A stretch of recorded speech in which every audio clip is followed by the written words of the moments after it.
and changing through the years here. I know husbands, I know myself, that I pretty much want to learn one way to do something, get it locked in my mind, and know it's going to work. That if I say these words, well, then I've done the right thing. But my wife is just a changing creature, just like I am. And so the words that I could say early on, well, they don't have the same effect or they don't have the same intention. And so I've got to constantly be trying to reach out to my wife and talk with her and try to work things out. Chris gave me a hard time recently because I mentioned at work that Carrie and I had a fight. I know you guys are shocked. But he's like, I thought you guys would have worked this out, you know. And on the one hand, he's sort of right. You'd think after a few decades you'd work these things out. On the other hand, he's not right because if I stayed exactly the same, well, then maybe we could have everything worked out. But seeing as how I'm not even remotely physically, let alone emotionally, mentally the same person I was when I married her, and she isn't herself, then it's just constantly navigating things and adapting. Which is why it's always good that we have this covenantal view that God is the one that's tying us together. Otherwise, in a moment of pique, we might just say, yeah, get out of here, I'm done with you, and you're gone. But when we realize that God's the one who's bound us together, and only God can sunder us, well then it's a lot more serious. And we need to have a certain level of gravity to it. I have noticed through my limited life that our society has denigrated marriage almost every year of my life. And it's just gotten worse and worse and worse and worse to where it becomes you're foolish to stay married any more than just a few years. Because our society wants to view marriage as a tool for happiness. If you want to view marriage as a tool, then let me encourage you to view it as a tool for holiness. More than anybody else in the church, your spouse, either your husband or your wife, is the one who's going to call you on the carpet when you're sinning. Call you on the carpet when you were too short with somebody, when you were being selfish, when you were being unkind. And that's the person you need to trust most and listen to and say, you know, you're right. So if Roddy comes up to me and says, Charles, we're being a little too short with your kids, I might pay attention to him. But I might just blow him off. I might, of course, say polite words to him, but in my mind I'm thinking, he doesn't know what's going on. But when your wife does that, she knows what's all that's going on, and so you have to pay attention to that. And if you don't pay attention to that, well, that's going to cause more problems, which is why this husband here is connected to God, so he needs to be working with God. As long as he's working with God, then this will work out as best as it can here. And that's why we need to always have God in the view here. So, that's what I would have said had the person, James, asked a question about how to view marriage in the Bible here. Let me make it clear, the Bible doesn't clearly state any one of these things, and each one of these things, including the covenantal view, has shortcomings to it. At the end of the day, you want to realize that marriage is something given by God, and it's a means to bless us, and it's a means of growth. And we can definitely misuse it, but we can definitely use it for God's purpose and be blessed and be a blessing for other people. Any particular comments or questions? I don't want to rush anybody. Okay, so let's go on to Genesis 23, 24, and 25. So when I was reading those 3 chapters this week or last week, I want you to understand that I'm like everybody else. I got done reading that, and I said to myself, boring. I was just bored. I asked myself, why do we have to have this long story about the burial with a lot of haggling going on, people being polite, saying no, no, yes, yes, yes, no, no, yes, whatever going on here, to eventually get a cave. So that was really boring. And then, of course, in chapter 24, we have the story about getting Isaac a wife, and that's the longest chapter, longest story in Genesis, but it's just so repetitive. You know, we got Abraham giving all instructions to the servant. We got the servant saying the same things to God. And then we have all the stuff happening, and then the servant's got to relay everything to Laban, and so it's repetitive. I'm like, okay. And then, of course, you get to 25, and you got Abraham dying, and then, he's got another wife, and it's like, this seems really strange. And then you got Ishmael's lineage, which is, of course, boring. And then you get down to the good stuff with this Jacob and Esau fighting in the wombs, selling the birthright, so forth and so on. So I tell you that because that's my initial thought when I was reading that here. And that is a very common feeling for people. You want to realize that meditating on God's word involves effort on our part. We had a famous scientist a few hundred years ago, Sir Isaac Newton. That's how famous he was. He was knighted. And he created a number of laws. And one of those laws talks about that a body at rest wants to remain at rest. This is why the older you get, the harder it is to get out of bed, to get off the couch, to get going. But of course, once you get going, well, then you're happy to do it. But just getting that motivation to go from here to there is challenging. And that's the way it is with Bible study. It really is a challenge to sometimes look at God's word and say, okay, God, what is it that you want me to learn? What is it that I need to see? Because you have to engage your brain, and you actually have to work. And that is hard. So when you read Psalm chapter 1, it talks about people meditating on God's law day and night. They are putting in the effort to think about that here. So if you were putting into effort, and I hope you have, to think about chapter 23, what would you think was a good reason we should have this long, drawn-out account when it could have just gone like, and Abraham bought this land for 400 shekels of silver and buried Sarah? Why do we have to have a whole lengthy chapter? Thoughts? Chris's daughter? It shows that he was respected in the land. Okay. So we have Abraham being respected. Whoa. Of course, if he really was respected, they wouldn't have given such a hard time to buy the land. Nor would they have charged him an outrageous amount. They really did rake him over the coals for that price. Cassie's father? I would say one of the interesting things to look at is the fact that Abraham probably could have tried to take it by force, Oh, very good. but he chose to be, I'll avoid the word respectful, he chose to go the diplomatic route. I always have a hard time with choose, choice, whatnot here, to buy. Okay. Anybody else? Yes, sir, Wade.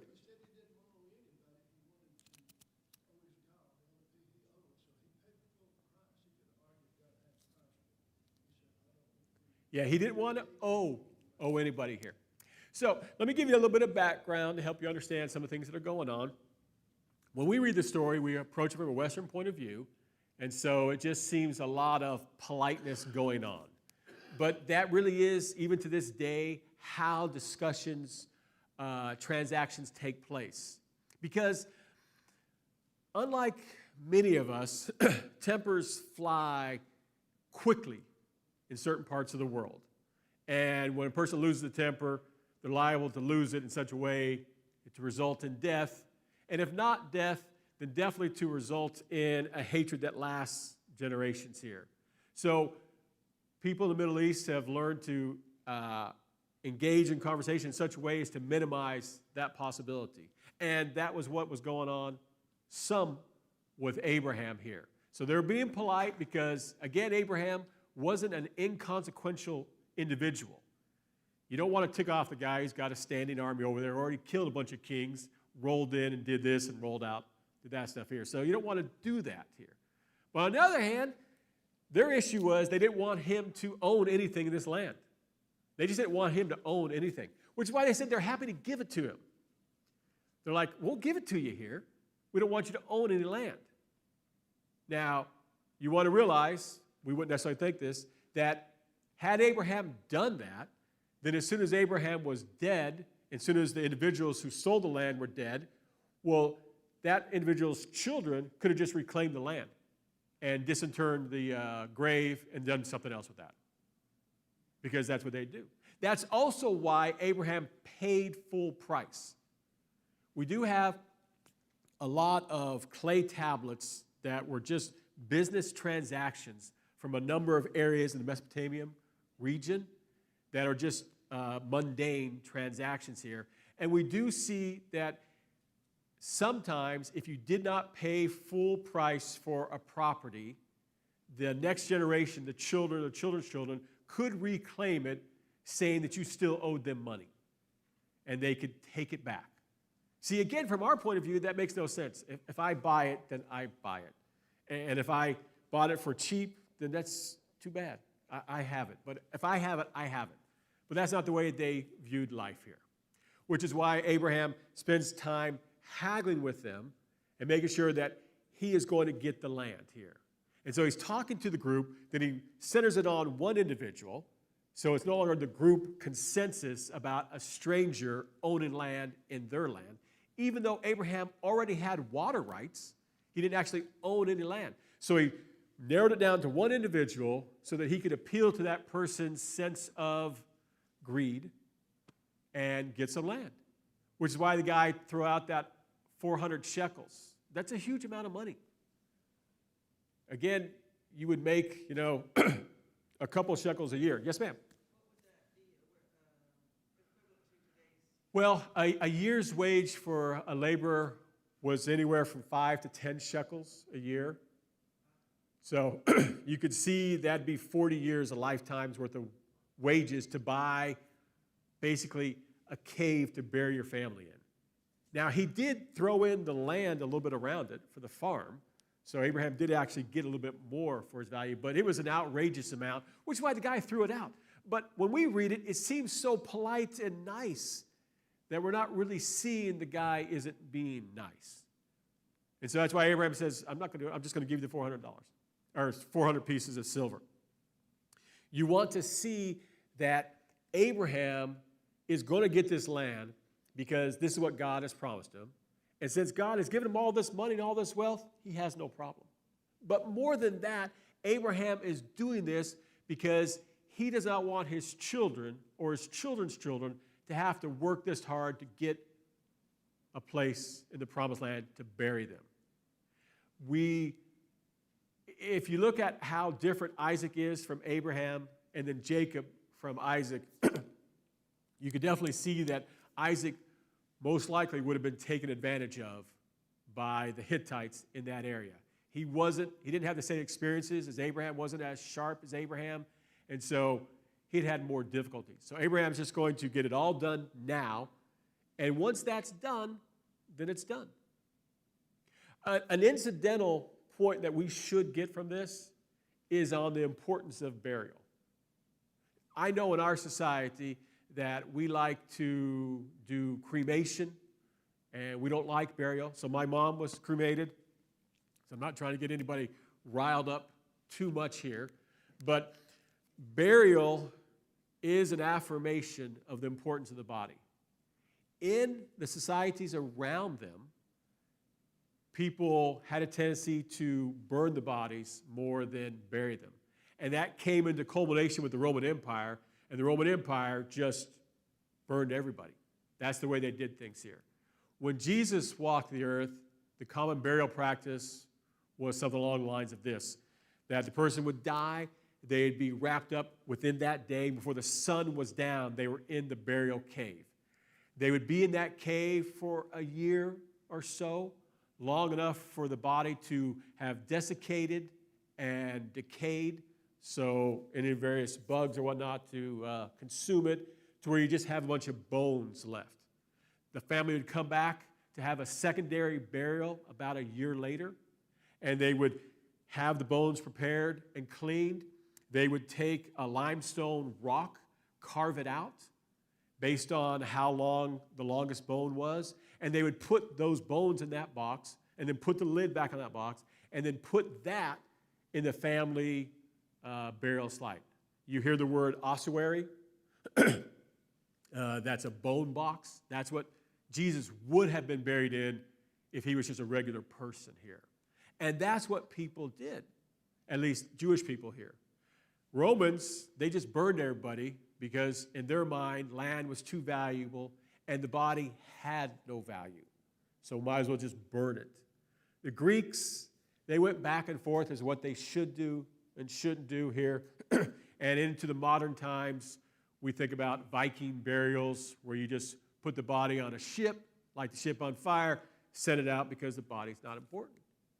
But when you look at the history of the world through time, you can see and you can track the spread of Christianity from the Middle East by the rise of graveyards. And we can track how far Christianity spread because graveyards started to become more popular because people started burying their dead more because at the end of the day, the body was what was given to us by God. And so it has value because God created it here. So today, what I try to encourage people when they ask about whether you should get cremated or buried, what I always tell them is that if you bury somebody, you are affirming to the world that you want this person to be raised up.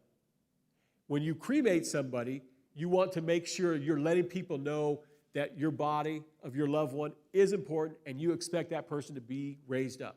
Because God can raise up anybody and everybody, and he does. It doesn't matter how the body's been destroyed, God will raise it up. What the burial is for us to teach the next generation about this is what happened to Nanny, this is what happened to Poppy, this is what happened to Mom, this is what happened to Dad, and they lived here and they died here, but they are going to be raised up because that's what we believe.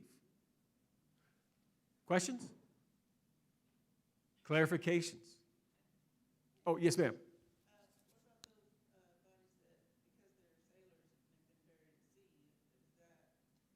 Yeah, God will raise up everybody.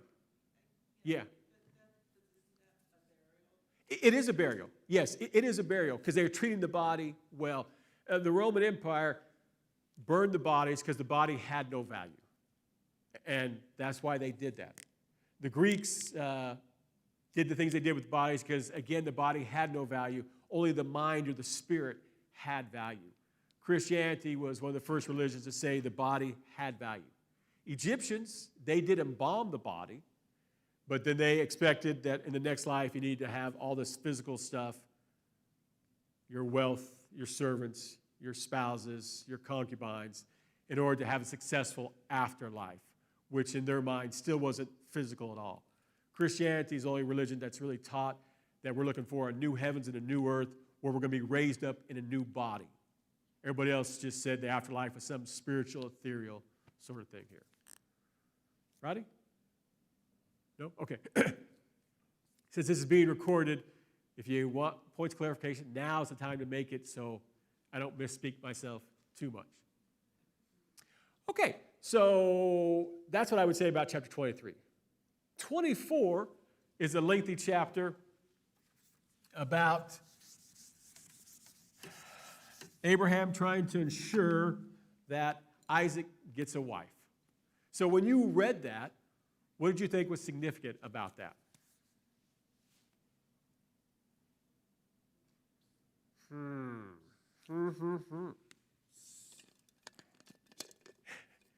Yes, Cassie, go ahead. Oh, you don't have one? Norman? Okay, you do want to see that Abraham was concerned about where he got the wife. And it was specifically about making sure Isaac did not get a wife from among the Canaanites. We know the word elect. And sometimes you hear the word non-elect. But rarely do you hear the word anti-elect. Elect would be Isaac. Non-elect would be Ishmael. Anti-elect would be the Canaanites. The elect was the one that God had picked to fulfill his promises. The elect was the one who needed to accomplish a task for God. It has nothing to do with salvation. It was that you were picked for service. The non-elect had nothing to do with salvation. You just weren't tasked by God to do certain things here. The anti-elect, however, those were the enemies of God. Those were the ones who were not getting blessings of God. Those were the ones who were against God in every sense of the word, which is why Abraham did not want Isaac to get a wife from the Canaanites, because they were completely against God's plan, and they were an anathema. Yes, ma'am? But also related to that, he did not want Isaac going back to Right. He didn't want Isaac to leave the promised land because he was afraid that if he got ensconced with his extended family, he would just stay there because, again, that inertia. You go someplace and it's hard to move from that here. Abraham understood the pull that family would have, which is why he sent the servant. I hope you understand a few things here. The Bible is a translation, and translators walk a fine line between trying to translate in such a way as to help you understand, but not in such a way as to mislead or deceive or to shock people here. So in chapter 24, it talks about the servant putting his hand underneath Abraham's thigh. That's a euphemism. He's not touching his thigh at all. Anybody understand what I'm talking about? No? So in the ancient times, you grabbed a man's penis and you made an oath on that. That is exactly what's going on there. And that's how serious it was. And it was a circumcised penis, meaning again that this is a person who has the promises of God, so this servant understands what is going on here. So when Abraham gives all his instructions to his servant, he's an old man. There's no way he can ensure the servant's going to do the right thing. So he wants the servant to swear as significant an oath as he can get the servant to swear, which is why he says it the way he does. And the servant is smart, which is why he picked him. He asked those clarifying questions, and Abraham makes crystal clear, I don't want Isaac to go back at all, and I don't want him to have a wife from here. So if you can get a woman over there, great. And if she doesn't want to come back, I leave it up to God. And he had complete trust that God's going to do it. That's why he said God's messenger, God's angel will go in front of you and take care of everything. Now, the servant traveled at least a month to get back home. He brought those 10 camels, and he set up a quick prayer to God. It is absolutely important that we in the church do not take his prayer as some model for how we need to interact with God. This was an individual who did not have the inspired word, who had never heard from God. And so he just reached out to God the best he could. He's like, I need to pick a good woman. God, you tell me these things. If this happens, then this is a woman for me, and I know that you will have taken care of me here. And the criteria that Abraham's servant picks, it's not inconsequential. So, Rebecca, all these R's. Rebecca is a very kind lady, and so not only does she offer water for him, but then she offers water for his camels.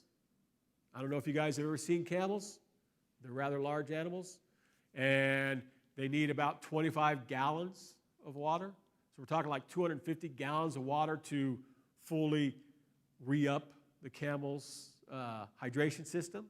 And again, the pots that we have from that time were like 2 to 3 gallons. So Rebecca was running back and forth like 100 times to water all those animals here. And so that's definitely something that wouldn't happen accidental. But she was willing to do it because that's the kind of person she was. So you get an idea of how full of energy Rebecca was and how kind she was and how kind to strangers she was. And Moses, when he wrote this, he expects you to make a connection between how Rebekah is acting in chapter 24 and how Abraham acted in chapter 18 when he entertained the three strangers. Because you see Abraham, he's an old man, he's running back and forth, getting everything done. Rebekah's a young girl, but she's running back and forth, getting everything done. She's just moving fast, and just being kind. She's a lot like Abraham, which is why it ends with her saying, I'm going to go. I'll just go. Just like Abraham said, I'm going to go. And so Moses wants you to make those connections that Rebekah is a lot like Abraham here. The important thing for Moses and the Israelites is to realize that marriage is so significant that you need to make sure you are drawing your bride and your husband from an approved group. And you cannot be drawing it from the anti-elect, the Canaanites.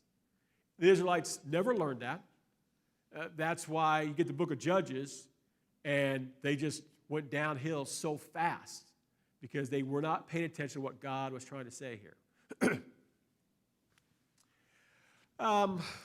Let's see here.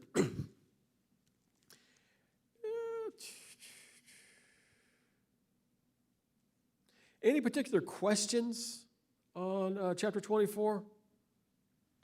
Yes, sir. Verse 2, why isn't Isaac in charge of the family? Well, because Abraham's still alive. And Abraham will last almost 50 years after Sarah's death. So he's got decades of control still in him. That's why. Other questions? Okay, let's go on to chapter 25 here. In verse 1 it says, Now Abraham took another wife whose name was Keturah. She bore him Zimram, Joksham, Midian, Ishbak, and Shuan, and then so forth and so on. It says in verse 6 and verse 5, Now Abraham gave all that he had to Isaac, but to the sons of his concubines Abraham sent gifts while he was still living, and sent them away from his son Isaac eastward to the land of the east. These are all the years of Abraham's life that he lived, 175 years.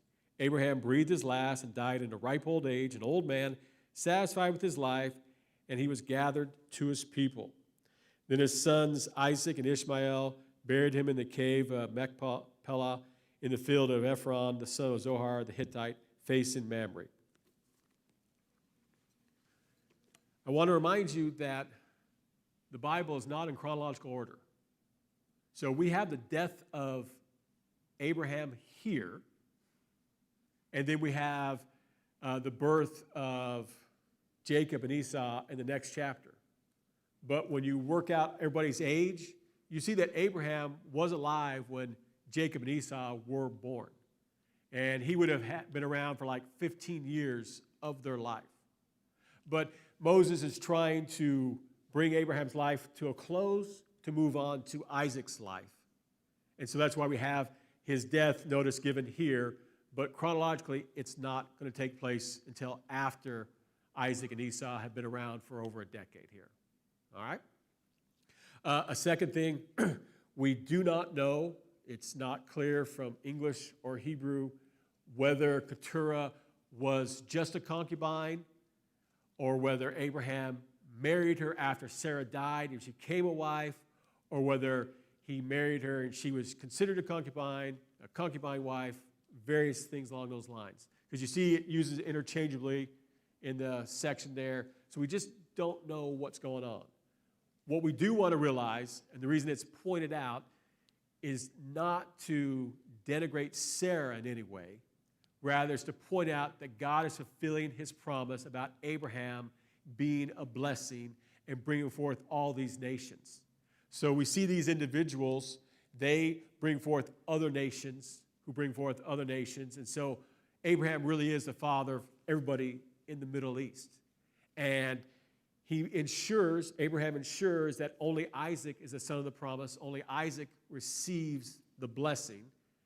He does give gifts to the sons of the concubine, sends them on their way, so they're not there to fight over inheritance.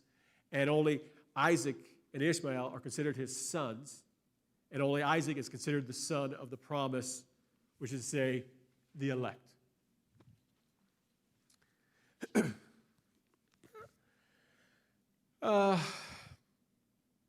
Let's see here. We have the genealogy of Ishmael. So remember I told you that the way Moses writes, before we get to the elect, he always knocks out the non-elect and gives the genealogy of the non-elect and then goes to the elect. So he's going to go to the elect after Ishmael. And what I want you to notice is in verse 19. Now these are the records of the generations of Isaac, Abraham's son. Abraham became the father of Isaac, and Isaac was 40 years old when he took Rebekah, the daughter of Bethuel, the Aramean of Paddan Aram, the sister of Laban the Aramean, to be his wife.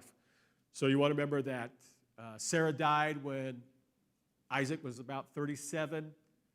He got married when Isaac was 40, so he mourned for like 3 years. And it's going to be 20 years before Isaac has any children. What's important is in verse 21, Isaac prayed to the Lord on behalf of his wife because she was barren, and the Lord answered him, and Rebekah, his wife, conceived. So that verse 21, you want to put a little note, 20 years of prayer. It's easy to read that and say, oh, Isaac prayed once, she conceived, and now we have the birth of these kids here. But that's not what it's trying to convey at all. It's trying to convey that it should have been after their consummation that 9 months later, thereabouts, that she should be pregnant and giving birth, or within a few months after that. And when it didn't happen, that indicates there's a problem. And in the ancient world, it was always considered a problem with the lady, not with the man. What I find extremely encouraging is that unlike Abraham and unlike Jacob, Isaac just prayed to God. Abraham and Jacob, when they had fertility problems, not trying to get in trouble, they listened to their wives, did things that were not healthy for their marriage, and caused all kinds of problems. And neither one of them turned to God to solve the problem. Isaac, however, just from the get-go, turned to God to solve the problem. And then he persevered. So the patriarchs are intercessors. They're individuals who would pray for other people to change their life. We do have Abraham praying on behalf of Abimelech's household when they had fertility problems.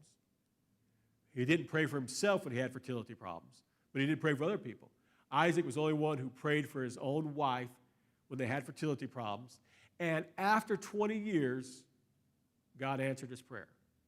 So you want to realize that Abraham persevered for 20 years before God answered his prayer. Now, God heard the prayer, but it wasn't according to God's plan yet, which is why God did not allow Rebekah to conceive.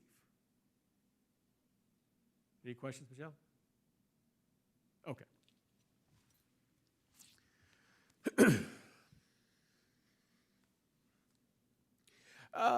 It says in verse 22, but the children struggled together within her, and she said, if it's so, why then am I this way? So she went to inquire of the Lord. We don't know how she inquired. Inquired usually means talk to somebody. We don't know who she talked to. But the children struggled together within her. Okay. The Lord said to her, 2 nations are in your womb, and 2 people will be separated from your body. One people shall be stronger than the other, and the older shall serve the younger. When her days to be delivered were fulfilled, behold, there were twins in her womb. Now the first came forth red all over like a hairy garment, and they named him Esau. Afterward, his brother came forth with his hand holding on to Esau's heel, so his name was called Jacob, and Isaac was 60 years old when she gave birth to them. So we'll probably stop there. What I want you to see is that we have twins being born, and in the ancient world, the firstborn always received the greater portion of inheritance. At least as far as the Old Testament was concerned, you received an extra portion of inheritance. So with 2 children, you would divide the inheritance into thirds, and the firstborn would get 2 parts. For 12 children, you divide the inheritance into 13 parts, and the firstborn would only get 2. So we can see that it should be that Esau is going to get 66% approximately of Isaac's wealth when Isaac dies. And Jacob's only going to get a third of that here. However, God never goes according to primary genership. Never goes according to the firstborn. It always goes according to his plan, which is always somebody else. And in this case, it's going to be the secondborn here. Even though they're twins, is a child that comes out second that he's going to give the blessing to. That does not mean, and even though Paul talks about this in Romans, it doesn't mean that God hates Esau. It just means that God is not going to bring forth the Messiah through Esau's line, only through Jacob's line. God will still bless Esau just like he blessed Ishmael. And he did bless Ishmael. He took care of Ishmael because God takes care of all his children, even the ones who don't appreciate him, even the ones who hate him. God still took care of the Canaanites. He still sent rain, still blessed them with fertility, still did all kinds of things, even though they were against God. But he did recognize that, he did tell his children that when their punishment is full, well, then I'll dispossess them from the land and give that land to you as a punishment. But up until that time, they could have changed. And that's the wonderful thing about understanding God, elect, non-elect, and anti-elect, is that people can change. If you don't want to be against God, you can be for God, just like that. And God is more than willing to forgive you at any moment in your life. That is why Jonah was just always angry at God, because he knew, even though not Babylonians, Ninevites, even though Ninevites were horrible and had done horrible things to his people and were going to do horrible things to his people, God would still forgive them if they just repented, which is why he didn't want to preach anything to them. And even though all he preached and all God said was to preach judgment, he still understood, Jonah still understood, that there is an implied forgiveness if you repent. So when they repented, God did forgive them. And some of them, no doubt, will be in heaven with us because they chose to respond to God's offer and call for salvation, which is what God does for each and every one of us here. Any final questions or comments? No? Oh, yes, sir. Wade?